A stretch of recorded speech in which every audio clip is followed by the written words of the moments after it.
కృతయుగం. కృతయుగం అంటే కృతయుగంలో కూడా మనుషులు ఉన్నారుగా. అంటే ఇక్కడ దేవతలు, యక్షులు, రాక్షసులు, కిన్నెరులు, కింపురుషులు, గాంధర్వులు. మరి పూర్వకాలంలో కృతయుగంలో పర్వతాలకు రెక్కలు ఉండేవి. ఓకే. మరి మనం పూర్వకాలంలో పుష్పక విమానాలు ఉండేవి, వాయు మార్గాన పోతుండేవి. అవన్నీ ఆధారభూతం అయితేనే కదా మనకు ఇవన్నీ వచ్చింది. అంటే ఇక్కడ కృతయుగం ఆరంభంలో ఒక స్థలం తీసుకొని ఆ స్థలానికి కర్షకం చేసి నవధాన్యాలు చల్లి ఆ నవధాన్యాల ద్వారా వచ్చేటువంటి ఫలసాయాన్ని అనుభవించిన తర్వాత ఆ ఇల్లు కట్టుకోమన్నారు. లేదు, నీవు ఒక మంచి పంట వేస్తావు, ఆ పంట వేసేదానికి ముందుగా 2 వ్యక్తులను కాపలా కాయిస్తావు ఆ పంటను సంరక్షించడానికి. అట్లాగే యుగ ఆరంభంలో కృతయుగంలో విశ్వ నిర్మాణం జరుగుతున్నప్పుడు ఈ కృతయుగానికి మొదటగా రవిని రాజుగాను గురుడుని మంత్రిగా నియమించారు. అంటే ఇక్కడ రవి గురువుల కలయిక అని అర్థం. అంటే ఇక్కడ మనం చెప్పేటువంటి ఒక అంశంలో ఆ 2 గ్రహాల కలయిక వలన వచ్చేటువంటి ఫలాలు కూడా మనం చెప్పే పరిస్థితిలో ఉండాలి ఇక్కడ. సో కాబట్టి ఇక్కడ ప్రేక్షకులకు అనుకూలంగా చెప్పడం ఏంటంటే, కృతయుగం నిర్మాణం జరుగుతున్నప్పుడు రవి గురువులు ఇద్దరు కూడా కృతయుగానికి రాజు మంత్రిగా ఉన్నారు. ఇప్పుడు మన కలియుగం ఉంది, ఈ సంవత్సరం ఉంది. ఈ సంవత్సరం కుజుడు మంత్రి అయ్యాడు, కుజుడు రాజు అయ్యాడు, మంత్రి శని అయ్యాడు. అట్లా కృతయుగానికి సుక్షత్రుడైనటువంటి రవి రాజు అయితే, దేవతల గురువైనటువంటి బృహస్పతి గురువు మంత్రి అయ్యాడు. యథా రాజా తథా ప్రజ. ఏ రాజ్యంలో అయినా సరే రాజు బలంగా ఉంటే, రాజు ఎలా ఉంటే మంత్రివర్గం అలా ఉంటుంది. మన జాతకంలో కూడా క్షత్రియుడైనటువంటి రవి ఉండేటువంటి స్థానం బృహస్పతికి, అంటే దేవతలకు గురువైనటువంటి బృహస్పతి, వీళ్ళిద్దరే ఆ జాతకాన్ని, ఆ జీవితాన్ని సంరక్షిస్తూ ఉంటారు. వాళ్ళిద్దరూ పరిపూర్ణంగా ఉంటే ఆ జాతకుడికి జ్యోతిష్యుణ్ణి సంప్రదించాల్సిన అవసరం రాదు. దాని ఎగ్జాంపుల్, కృతయుగానికి మంత్రి గురువైతే, రాజు రవి అయితే, వీళ్ళిద్దరిది ఎలాంటి అనుబంధం అంటే బాల్యమిత్రులు, ఆప్తమిత్రులు, ప్రాణ స్నేహితులు, మన భాషలో జిగిని దోస్తులు. వీళ్ళిద్దరూ కలిసి ఒకే లైక్ మైండ్ పీపుల్. వీళ్ళు ఎలా ఉంటారంటే, ఒక గ్రామం రాజు పరిపాలిస్తున్నటువంటి రాజ్యంలో మంత్రి కనుక గురుడైతే, అక్కడ కూడా అప్పట్లో శానిటైజేషన్లు ఉండేవాళ్ళు, మున్సిపల్ కార్మికులు ఉండేవాళ్ళు, అప్పుడు పాడి పంటలు ఉండేవి, అప్పుడు అన్ని రకాలు ఉండేవి కదా.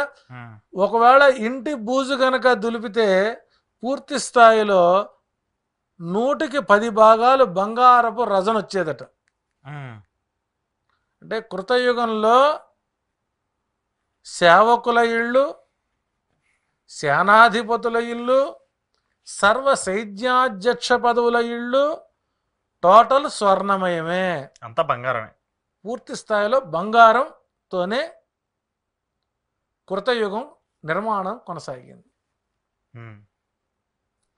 బిట్వీన్ కంపారిజన్ చేసుకున్నట్టయితే, కంపేర్ చేస్తే మన వాళ్ళు 20 కోట్లు 30 కోట్లు పెట్టి విల్లాస్ కొంటారండి. విల్లాస్ కొని భగవంతుడికి నిర్మించేటువంటి పూజా మందిరం ఏదైతే ఉందో అది చాలా చిన్నదిగా, చిన్న చూపుగా పెడతారు. అది కలి యొక్క ధర్మం. అంటే ఇక్కడ నీవు 20 కోట్ల బట్టి ఇల్లు కట్టుకున్నావు, ఒక గది నీకు దేవునికి నిర్మాణానికి నువ్వు కట్టించుకోలేకపోయావు అంటే నీవు అంత ఇల్లు కొనుక్కొని అందులో ఉన్నా నీవు శ్మశానములో ఉన్నటువంటి భావనే కలుగుతుంది. ఎందుకని? ఎస్, ఇక్కడ దేహో దేవాలయ ప్రోక్తో దేహో జీవ సనాతన అన్నారు. నీ ఇల్లు, ఈ బాడీ ఏదైతే ఉందో ఇది నువ్వు టెనెంట్వి, లోపల ఉండేటువంటి ఆత్మే నీ ఇల్లు. నువ్వు 20 కోట్లు పెట్టి ఇల్లు కొని పెద్ద హాలు పెట్టుకొని చుట్టూ సోఫాలు వేసుకొని వంటగది కానీ డైనింగ్ హాల్ పెద్ద పెట్టుకొని నీవు భగవంతుడికి ఈ యొక్క ఇరుకులో పెట్టావంటే నిన్ను భవిష్యత్తులో భగవంతుడు ఇరుకునే పెడతాడు అన్నదానికి నా దగ్గర 100 ఉదాహరణలు ఉన్నాయి. కాబట్టి ఎప్పుడు కూడా ఇంట్లో దేవమందిరం విశాలంగా శుభ్రంగా నీట్గా ఉండాలి. అలా ఉంటే ఆ స్థానంలో గురువు పూర్తి స్థాయిలో ఆ ఇంటిని సంరక్షిస్తాడు. అందుకు నాంది చెబుతానంటే రవి రాజై గురుడు మంత్రి అవడం వల్ల కృతయుగం అంతా కూడా ఎలాంటి విరోధాలు లేకుండా అన్యోన్యములై 4 హంగుల 4 చెరుగుల ఎక్కడ ఎలాంటి వివాదాస్పదమైనటువంటి విషయాలు జరగకుండా ఇట్లా పూర్తి స్థాయిలో కలియుగ కృతయుగంలో 1, 2, 3 పాదాలు నడిచాయి. నీకు ఏ యుగం పూర్తి కావాలన్నా అగ్ని వలనో జలము వలనో తప్ప మరి ఏ పంచభూతాల ద్వారా యుగాంతం కాదు. ఓకే, ఒక యుగం అంతం అవ్వాలంటే అగ్ని వలన కానీ జలము వలన కానీ, ఎప్పుడైతే కృతయుగం 3 పాదాలు పూర్తయి 4వ పాదంలోకి వచ్చిందో ఆ సమయంలో హిరణ్యాక్షులు ఉద్భవించారు. ఉద్భవించి దేవతలపై యుద్ధాన్ని ప్రకటించడం, చివరికి ఈ సృష్టి మొత్తం నాదే, ఎవరు కారకులు కాదు అని బృహస్పతిని దూషించడం, రాజును దూషించడం, దైవ దూషణ, దేవ దూషణ, బ్రాహ్మణ దూషణ మొదలుపెట్టాయి. ఇలా మొదలు పెడతాం వల్ల శ్రీ మహావిష్ణువు ఉపేక్షించి ఉపేక్షించి ఉపేక్షించి కర్మ అనేటువంటి ద్వారా ఒక మరణాన్ని నిర్ణయించాడు. అంటే కర్మ అనేటువంటిది ఎలా ఉంటుందనంటే 100 ఆవులు 50 దూడలు పోతున్నాయి, అన్నీ తెలుపువే, కానీ దూడ తన తల్లి పదుగు దగ్గరకే వెతుక్కుంటూ వెళ్ళి మూతి పెడుతుంది. కర్మ అనేటువంటిది కూడా ఇంతే. కర్మ అనేటువంటిది ఆవు దూడల మాదిరిగా మన వెంట వస్తూనే ఉంటాయి. కాబట్టి ఇక్కడ శత్రువులు ఎక్కడో ఉండరు, మన ఇంట్లోనో భార్య రూపంలోనో కొడుకుల రూపంలోనో కూతుళ్ళ రూపంలోనో ఉంటారు. అలా ఉంటేనే వారి కొంత జ్ఞానోదయం జరుగుతుంది, మోక్షం వస్తుంది అంటారు కొన్ని గ్రంథాల్లో. ఇక్కడ చేశాడు హిరణ్యకశిపుడి యొక్క గర్భవాసాన పుట్టినటువంటి ప్రహ్లాదుడు నారాయణ మంత్రాన్ని అనుసరించిన వాడే తండ్రి చేత కూడా నారాయణ మంత్రాన్ని పలికించాలని ప్రయత్నం చేస్తూ తండ్రి చేత బాల్యం అనేక ఇబ్బందులు పడి చివరికి భగవంతుణ్ణి చూపించు అన్న సందర్భంలోనే నారసింహావతారంలో స్తంభాన్ని ఛేదించుకొని హిరణ్యకశిపుడికి మోక్షాన్ని ఇచ్చినటువంటి పరిస్థితిలో ఆ సమయంలో ఒక మత విద్వేషణ, వర్ణ విద్వేషణ ద్వారా కృతయుగం పూర్తయింది. ఓకే, సో కృతయుగం మొత్తాన్ని పరిరక్షించిన వారు ఎవరు అనంటే రవి గురువు.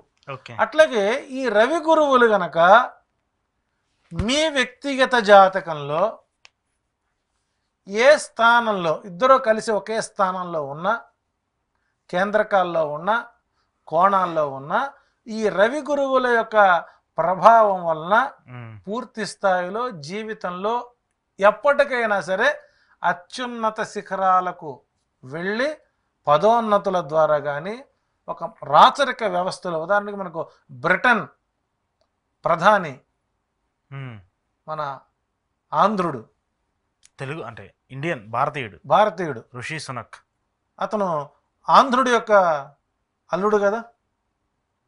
ఆయన జాతకంలో రవి గురువులు ఏకస్థానంలో ఉండడం వేరొక దేశ రాజ్యాన్ని పరిపాలించేటువంటి స్థాయికి ఎదిగేటువంటి లక్షణాలు కనపడతాయి. కాబట్టి కృతయుగంలో కూడా రవి గురువులు అనేవారు రాజ్యపాలన చేశారు అనడానికి అథెంటిక్గా మనకు 1970వ సంవత్సరంలో నల్లాన్ చక్రవర్తుల తిరుమలాచార్య రాసినటువంటి ఒక సత్ప్రమాణ గ్రంథంలో పూర్తి స్థాయిలో కృతయుగం యొక్క లక్షణాలను అందించారు.